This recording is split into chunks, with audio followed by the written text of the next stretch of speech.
So we moved from the country. We moved right back to the city. We get us a house out there in Raleigh. But now I got to change schools. Now I'm coming from the projects, and I'm coming out there. You know what I'm saying? With the white people, and I have no idea about money, no none of that. So I never cared about clothes. I ain't never cared about shoes, no material possessions at all, because I wasn't raised that way. You know what I'm saying? We didn't have money. We struggled. Even when we came back to Raleigh, we were struggling, so I never even thought about money. So I never cared about how I dressed, no none of that.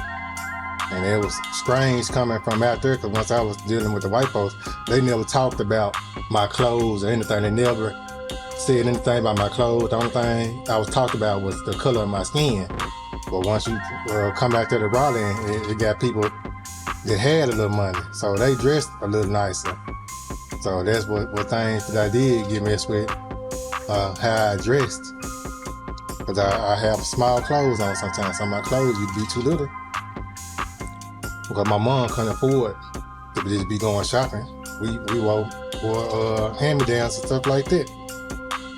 But coming to this school, you know what I'm saying, it was a drastic change for me, because I came from a better school to a worse school. They had more opportunities where I came from. And when coming to this school, they didn't have that much. I came to Raleigh, Egypt. I was smarter than a lot of the students and all that.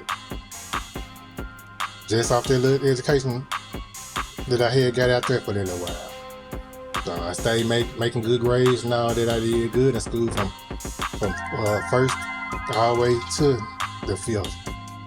Really didn't have too many problems. Had a few friends. Tried to make friends with a couple of white kids, because that's what I was used to out there. But the white kids were different out here. They was scared of the black kids. A lot of them, they was scared, because they was getting bullied by the black kids. And that's my first time seeing white boys getting bullied. Like, I came from out there getting bullied. This was my first time seeing white kids get bullied. I wasn't used to that. I was used to the one, you know what I'm saying, getting bullied. Yeah, my folks used to bully the mess out of those white kids. There was Raleigh, Egypt. So I said my first time seeing the fight, seeing the little white boy get beat up.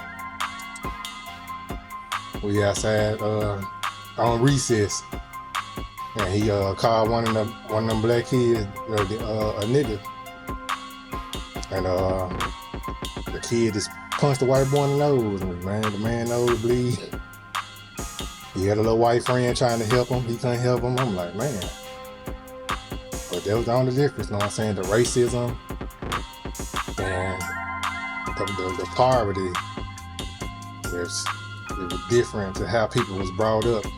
You seeing these white kids hating black kids, and then come out here, the black kids hating white kids. I wasn't raised that way. I was, you know what I'm saying, raised in church, so we taught to love everybody. So that just really confused me, coming and seeing all this violence early on while I was in the elementary, seeing the little white kids get bullied after I was bullied for my color. And just to see it, you know what I'm saying, to turn around like that, it was crazy. But yep, it wasn't that bad out there in Raleigh then, because there was still a lot of white people staying in the area. But when the more black people moved into Raleigh, the more the white people started to move out. I mean, shoot, some of these folks from the hood, they act barbaric here. There's a difference between black people and there's a difference between black niggas. And they're just facts. It's just like it's a difference between good white people and racist crackers. It's just good and bad, and it's up to you to figure out the difference play out. But that was my childhood growing up in Raleigh. There wasn't too much going on. Just going to school and going to church. The children, they was bad, but it wasn't that bad.